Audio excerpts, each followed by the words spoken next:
Welcome back, trainers, and in this video we're going to be going over how, well, Ash and Pikachu are going to be exiting the anime. And I'm going to be talking about my first experiences when I was young, watching the show, Pokemon cards, and just all that good stuff, right? If you do enjoy these types of videos, give it a thumbs up, subscribe if you need turn notifications on, it is much appreciated. If you're not aware, I did do a podcast with the Waste Spotters. So if you want to check it out, I will have a link down below and or in the comments so you can go ahead and listen to that. It was a good podcast. It's actually the first one that I've ever done. They were just asking me a lot of questions regarding controversies that I do encounter, dealing with mostly morons on Twitter, brain dead dummies and things like that. I wasn't taking shots, like I wasn't really going hard into it. I was just kind of laying down the facts. I just wanted to stay neutral and just be honest and open and to tell my side of the story without a bunch of brain dead dummies yelling over the keyboard like warriors, right? So just to give you a quick overview of that, well, technically I'm going to talk about something else before we get into my first experiences when I did get introduced to Pokemon and the anime, my likes, my favorite episodes, and where I kind of fell off watching it and everything else in between. But first, let's go ahead and talk about this whole controversy between me and Fleece Queen. This is something I didn't want to start. He intentionally went into this. It's leaning all the way into it. So I embraced it and I said, okay, well, I mean, I don't understand why you're coming at me like this. Well, technically I do. It's for likes and it's for clout and attention. He's a fake human being, a fake person. Always virtue signaling and things like that. So essentially, the Waste Spotters podcast is catching some flack now because they're like, why'd you have him on? It's a one-sided story. You blah, blah, blah, blah. Just a bunch of haters like usual coming after me. And now they're going after them. Fleece, of course, made a comment because the pathetic human that he is can't just walk away from what he started. And I will certainly finish this if I have to. But he had to go on to say all this stuff, how he did not approach me with an attitude and he didn't approach me with a group of people. He was walking with a group of people the whole time, blah, blah, blah, blah, blah. Now, the guy's fake as hell and he's just full of shit, put it lightly. Okay, he wasn't by himself the entire time. I approached him. He was literally by himself. That's why it looked like he was about to cry when I had to look down on him. What is he, like 4'2" or something? He's a short little midget. No offense, but I was just saying, what's good, after he approached me and give me all this attitude. But we'll leave it at that for now. You can expect him to probably get on the podcast and start spouting all kinds of nonsense to try to back up what, he did. He made himself look like a complete moron. And I just simply laid out the facts. That's the nice thing about telling the truth is you don't have to remember a lie. You can just simply go in with the truth. And that's as simple as that. Your story stays straight all the time. So there you have it. I mean, I could keep going on and on. We got a long video here, but I wanted to lay that down because this guy is very toxic. Here. Before we get into the whole topic of the anime and talking about Ash and Pikachu, there's this phrase that I like to use. It's a saying that I like to say for a specific group of people that are very fake and shisty. Okay, so if you've ever seen a movie, and it usually is in the kitchen or backyard or something, and the individual who is the scumbag somehow ends up with somebody who somewhat knows the truth about how they really are in this movie, show, whatever the hell it is. And this individual starts to see their true colors for what they really knew who they really were. Because they're spilling it, because there's nobody else around, and they know this specific person may not do anything or take any action or tell anybody, or nobody will potentially believe them. I like to call these people kitchen scumbags because they reveal how much of a scumbag they are, usually in the kitchen or the backyard, to this specific individual in the movie. So this is who it is. I've had a lot of encounters with people like this in the past, including somebody who even got married. My ex I was talking to her. I was telling her we took a trip to Hawaii for this wedding, and I said, he's a kitchen scumbag. Okay, I've been trying to warn you. Like, he's not that bad. He's not that bad. He's not that bad. Several years later, cheated on him. Started all kinds of drama. Marriage ruined. I didn't say I told you so, but when they told me, I looked at him. I said, hey, Remember what I was saying? So I guess I kind of did. So now we'll go ahead and get into this 5 minutes in after rambling and ranting about nonsense here that, yeah, like I said, people just simply don't like the truth. It is hilarious to see them squirm in the sight of the truth. All right, so we're reaching the 5-minute mark. I think we're good to go here. If you haven't hit that like button, make sure you do if you like these rants and raves and rambles. All right, so about Pokemon. Okay, so I was first introduced to this through the Pokemon cards. I remember my mom got me and my brother the Machamp Booster Starter Pack, first edition, baby. This is when all cards were first edition because it was literally the first time it was released. So if I would have kept all those cards, baby, oh my goodness, I would have been sitting on a mountain of cash. But hey, woulda, coulda, shoulda. Woulda, coulda, shoulda. Also bought Bitcoin back when it was worth nothing, right? But anyways, that was when I was first introduced to it. Loved it. Played the Pokemon cards, started collecting them, and then the games came out, and that was an absolute phenomenon. I loved it. I was trading and playing with my friends all the time. I originally got Red, and I was able to collect the Pokedex and all the Pokemon by trading. So loved that too. It was an absolute blast sitting at the bus stop playing our Game Boys, and it was cold, but we didn't give a dang. And it didn't really have gloves on because a lot of our gloves were thick and you couldn't push the button. So we were just sitting there shivering, playing like, yeah. But man, it was to the point where teachers were taking away Game Boys and cards and you had to hide them. So yeah, it was just blowing up. Then at this time, the anime came out. Now, we're all excited for this. But, as a child, the way it was constructed wasn't, I didn't have too many gripes, right? But as I got older, I started thinking, a lot of this doesn't make sense. It's too childish for me, which is fine. It's a kid's cartoon. So kind of grew out of it. Things I didn't like were like Pikachu hitting ground types and typings that just didn't match up or whatsoever. And the whole kind of, I don't want to sound like I don't like this kind of stuff, but I was just really warm-hearted for kids. I wanted more of a Pokemon origin style, something a little bit more serious and in-depth, more intense battles, longer battles, not just Pikachu beating an entire team by shocking everything, and Justin and James coming out, which is fine. It's fine. It just got a little old over time, but I eventually dropped out of watching the show because I got older. But I did continue to play the games for sure. The only thing I just didn't like about the anime, like I said, was it was just too childish. The battles weren't represented like they should be, like in the video games. So that was one of the main reasons why I stopped watching it. But I'll tell you this, I watched it every single morning before school, and I still loved it, okay? Back in the day when we were a kid, the original Kanto with Ash and Pikachu, my goodness, Brock and Misty. It was great. Now, what is my favorite episode? Oh, man. One that really stuck with me for a while was going to be the one where Charmander evolved into Charmeleon with the Exeggutors. Now, this is going to be the original, right? So you're going to, if you have here, like, what in the world? Like, if you're younger, you're going to have to go back and watch that, okay? Because you probably haven't seen it, and it's the older ones, right? So that one stuck with me. I wouldn't say that's my favorite, but I was just in awe that finally he evolved a freaking Pokemon. Like, I just was waiting for these evolutions, and all he kept using were his starters. Like, come on, why does he keep beating everything with his starters? Can he just evolve something for once? And Charmeleon, it was great. So that was exciting there. And then I also loved, again, another one with Charmander, Charmeleon to Charizard, was when Ash got kidnapped by Aerodactyl, and then Aerodactyl kind of gave him like the pull down of your eye, kind of like a sticking out your tongue equivalent. Stumbling over my words. And then Charmeleon got mad and evolved into Charizard, and then it didn't listen to him, which I found kind of funny. I like that aspect because I did that in the video games. Your Pokemon is too high of a level to listen to you, so that was kind of cool. Another one revolving around Charmander, I guess that's just what it was for me. I did like Charizard.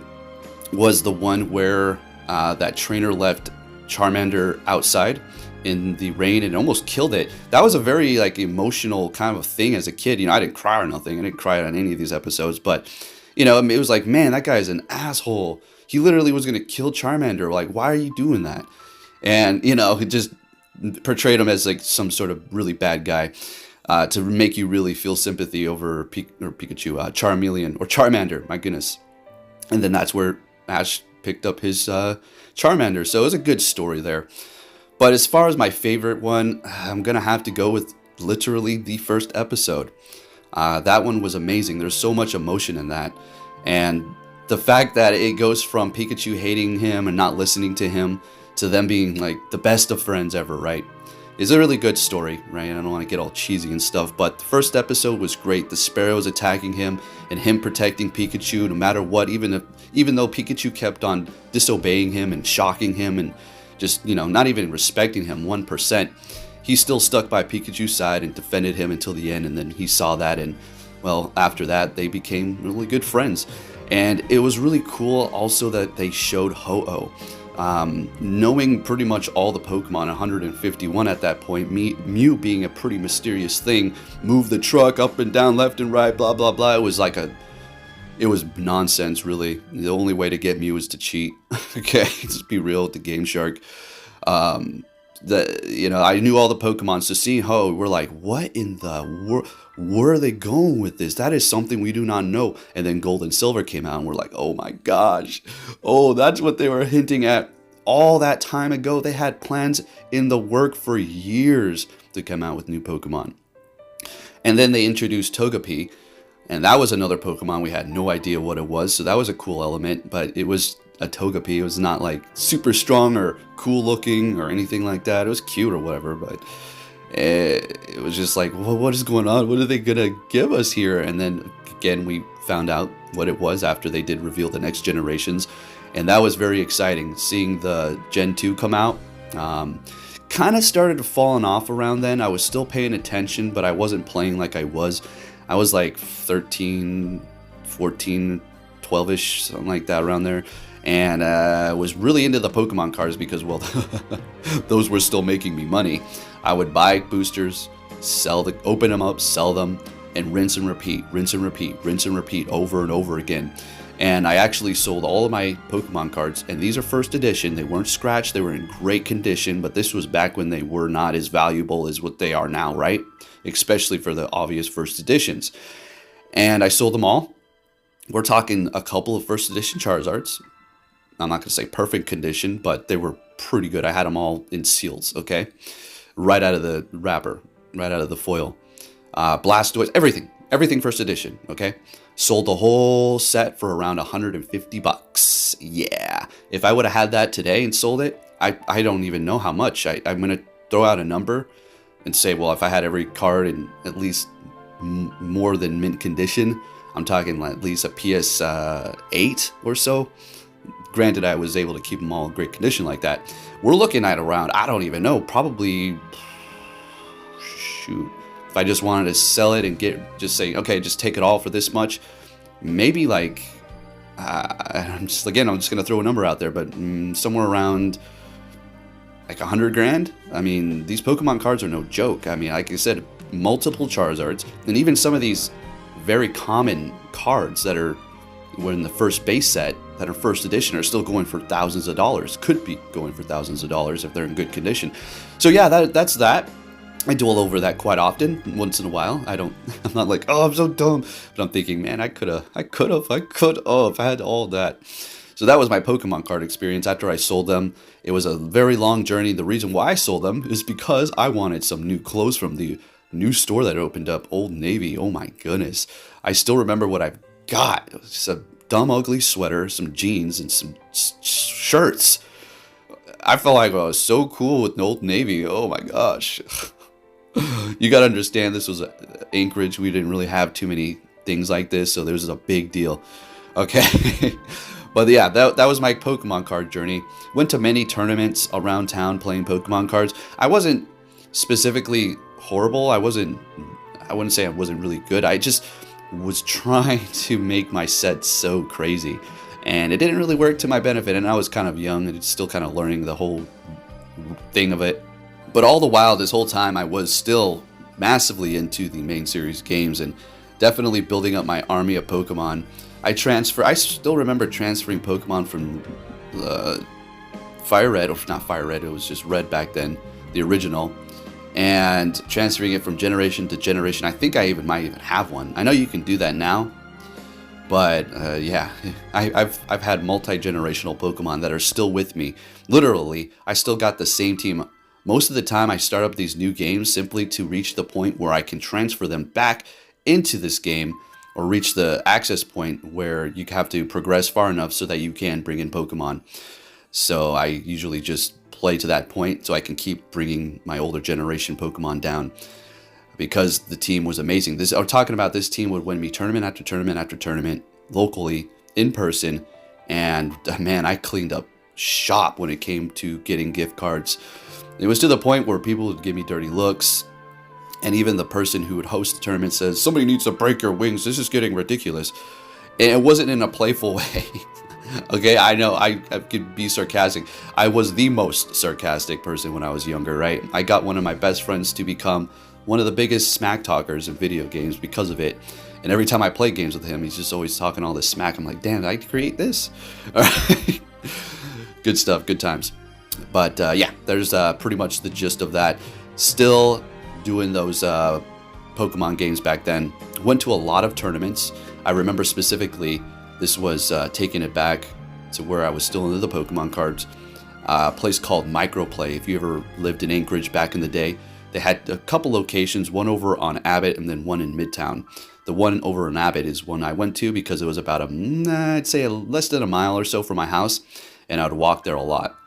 And I loved that place so much. They had all these cool vintage, old random things from Japan, or games you would never see in the regular stores, like a Game Boy with a clock light in the back. You know those what are those little like analog clocks that had like a green light that you can push? Well, it had a green light behind this Game Boy that you can permanently have on. I remember seeing that. I was like, what?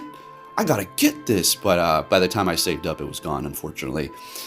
So that was a little bit of a disappointment. But yeah, tournaments were great. I remember it was a Mewtwo, Articuno, Moltres, Zapdos, Gengar on your team, and then you'd probably have a starter, usually Blastoise for the most part. And I loved it. You just throw down $5. They would get pizza for lunch. We'd all be having pizza from literally right next door. They would bring it over, and you just play until you win. And the prize would usually be like a Nintendo 64 game. And that was no pushover of a prize for a kid, okay? We're talking these games used to be $75, $80, maybe sometimes back in the day. You already know. If you lived during that time, you know those Nintendo 64 games were hell of expensive. I remember I wanted Duke Nukem 64 so bad, but my mom would never. She's like, no. So the only time I was able to play is when I was over at my friend's house. But I remember my friend won. He got South Park on 64.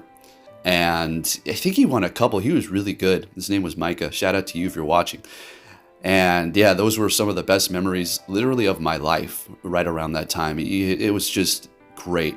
And at this time I was starting to get into Digimon big time with the like Tamagotchis, and I'm still into that. They released them for their 25th anniversary, I think, and I bought them all up, got the color ones, and I actually have another channel, so if you want to check that out, I'm due for another upload here soon. I got those colors that I need to review. But my Pokemon journey has been amazing, and as you can tell, it's still going. Pokemon has been one of the biggest things in my life. I'm very grateful for it, and I'm extremely grateful for having been able to actually meet one of the creators of Pokemon. Shook his hand and was actually able to play against him at the Invitationals. So I don't want to be dramatic, but if I had to exit the Pokemon world right now, I would be fully satisfied. Of course, I still have this career here on YouTube with Pokemon Go, which is not going away anytime soon. But it is literally one of the things in my life that has been here the most consistent other than family. It has literally helped me make money throughout my life selling Pokemon cards. Before I sold all of my boosters or the collection that I did have, I would just open up packs and it would put like 20, 30, 40 bucks in my pocket. My mom thought I was doing bad things. I was like, Mom, I'm selling Pokemon cards. I'm not out on these streets. Don't worry. Okay. Because, you know, you have a kid who starts coming up with random money. You're like, how are you doing this? And if you don't understand the concept of selling and buying Pokemon cards, it's like, yeah, well, you got to explain that, right? Because the money was involved. And I saw that. I was like, oh, boy. So I'd go buy like 4 packs, get a first edition or a couple foils, sell them. And that would be like $25 in my pocket, a movie and some food with my friends that night, right? And it was just like kind of like a job. So Pokemon has been making me money for the longest time, and it's crazy that I'm still here. And well, it's been amazing. I love it. And as far as the last episode, unfortunately, I haven't been watching Pokemon, okay? I tried getting into it, but it was just too silly. If you're into it, that's cool, man. And I'm not going to dog on it, but it was just too silly. I like I said, I need something more along the lines of like a Pokemon Origins. At least have the battles more realistic, you know. But again, they're trying to reach to a wider audience, and it is what it is. But I haven't seen the last episode. I think I should probably go watch it, seeing that this is a big part of my life here. Now, something that I've never really talked about was the people who would make fun of me for walking around middle school with my binder full of Pokemon cards. I didn't give a damn. I had a girlfriend who was, you know, really awesome, who went to another middle school, and I was not trying to, well, I'm not gonna lie, you know, I wasn't trying to impress them, but I wasn't trying to not act like a dork. I just have always been that way, as you can probably tell still. If you don't like what I'm doing, then I don't care. Get over it, deal with it. And I didn't get into fights or nothing, but I do remember a time where somebody took my binder, and they didn't do it while I was there. Because again, I was always kind of tall, I wasn't really huge or nothing. But I guess nobody really wanted to do it to my face, like usual, like on Twitter. But I went to the bathroom, surprisingly, I'm not going to take my cards to the bathroom. I came back and somebody had like thrown them all over the floor. That was one of the moments in my life that I was thinking, you know what? People are some scumbags. Not everybody, but people are horrible. And I'm going to continue to do this. I don't care if, you know, this is happening. I still like this, right? So I didn't let it get me down. That was probably the only time. There was some people, some girls who would make fun of me. But it's funny because if I was at the mall, like a few years later, hey, what's going on? You want to hang out? It's like, you're just making fun of me for Pokemon. And it's crazy too, because somebody who used to steal Pokemon cards from me, I seen them actually bring this up several videos back. I would let them look through my new Pokemon cards and they would always go missing. And I was like, where are my Pokemon cards going? And I never put 2 and 2 together because I wasn't on the mind track of, oh, everybody's so mean or everybody's so nasty or people are, you know, malicious. I was just not. I was a little kid, and come to find out he was stealing them. I found out. Nobody told me. I just figured it out eventually. And I seen him the other day and I was looking at him. He saw me and I was like, you know, that was years ago. What am I going to do? Go up to him and say, man, remember you used to steal my Pokemon cards? We got a score to settle. And I just saw him. I was like, oh man, look at this guy, man. You got to be like 350 pounds now. That's insane. But yeah, that was just one incident. Another one is another one of these people who would kind of like mock me about it. Recently seen them, and it was all fun and games. Like if somebody, you know, would say something like that to me back in the day, and I seen them now, I'm not gonna, whoa, what are you gonna do now? This was years ago. It's all like, oh, how's it going? Good to see you again, right? And so we got to talking and stuff, and I told them about how I'm still making money off Pokemon, and they're like, wait, are you serious? Like, you really been just doing this, and you're still making money off this? Like, yeah, man, Pokemon is here to stay, and it is literally my career for now. And they were just kind of blown away, like, well, you're one dedicated dude to a specific franchise, I guess. But those kind of fun things come up. But as far as my love for Pokemon, it's always going to be here. I always, you know, say all these things. People think I'm so negative and this and that. I've just been around since the beginning. And I'm very low tolerant for nonsense. And that's where people just hate me, I guess. And why do people hate you so much? Why do you keep blocking everybody? Well, go listen to the podcast. You'll get a good idea of what's going on there. And you already know what it is. If you're a longtime watcher, you already know. And I couldn't believe this Whiscash actually got to this mud bomb the first time I'm commentating on this video. But I thought I screwed that one up. And I was like, I'm going to lose if I don't take him out right here. And we took him out there. So realignment with the Mawile. But anyways, there is my breakdown of my Pokemon Pass. I'm sure I can go over a lot more things, and I'll try to think of some more here, but it's been a good one. And as far as the show of Ash and Pikachu leaving, I'm gonna have to say, damn, it's about time. That's crazy. It's been years. And there's still, I was like, okay, whatever works. It's not broke, don't fix it. Just keep on going with it. But no, it's not like I want him to leave or anything like that. But it's just been there in front of my face for years and years and years. And I started developing a kind of hate towards not Pikachu. Well, yeah, Pikachu. It was Pikachu for a while.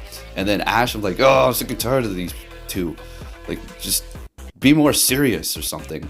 But then I started liking Pikachu. I was like, okay, they're embracing Pikachu so much. I'm going to try to make the best Pikachu I can with Volt Tackle or something like that once it came out with that move. And I did, and it was bad. I was like, okay, you know, I'm good. But yeah, it's been amazing. When I got back into it, into the main games, was in a bad position in life. I was living in the ghetto, the place called Mountain View. No offense if you live there. And it's actually, people are like, it's so horrible. I lived there for just like a year or so. It wasn't like that bad. I would go walking at 2 in the morning once I got paid. And I would go to the gas station to get cigarettes, which I don't smoke anymore. But there'd be people hanging out outside. And if they ask you for a smoke, you just give them a smoke. Okay? Especially if there's a group of 3 of them and it's dark out there. You just give them a cigarette. So I was like, oh, absolutely. And there's Samoan people. I'm like, hey, what's good? And I actually became friends with them. I was like, this place isn't that bad. But my brother sent me a cartridge which contained tons of games, you know, one of those things. And it was on the DS, and it had Pokemon Black and White. Got back into it, got highly competitive, massively competitive. I would stay up all night battling against all the people from Japan, and that's where I learned all my tricks. Those Japanese players are freaking amazing. And they taught me all kinds of tricks. They didn't personally, just going up against them, I just learned all those tips and tricks once I got back in, right? So it was amazing stuff, and that is my Pokemon journey. I'm sure, again, I'm missing a bunch of stuff, but it's been great. I'm grateful for every step of the way, and I'm grateful for all of you for being here. I really do appreciate the support, so if you can give this video a like and a thumbs up, that would be much appreciated. So there you have it, folks. My favorite episodes and some drama and a little bit of a story time, a lot of bit of a story time. And there you go. If I had to pick one Pokemon to take away from this universe to actually live with me and have it as a pet forever, I don't know. I'd have to go between Charizard and Venusaur. I'm not going, oh, well, there's other Pokemon that can do things for you. What about Mawile? Mawile is a meta wrecker. It's not my best friend. But thank you for watching and take care.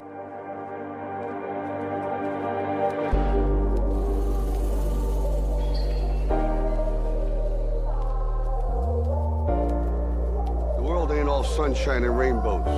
It's a very mean and nasty place, and I don't care how tough you are, it will beat you to your knees and keep you there permanently if you let it. You, me, or nobody is gonna hit as hard as life. But it ain't about how hard you hit. It's about how hard you can get hit and keep moving forward. How much you can take and keep moving forward. That's how winning is done.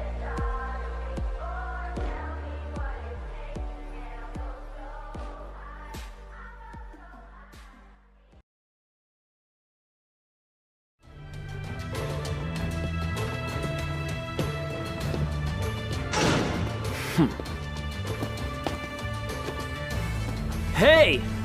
So you're finally here! Fantastic!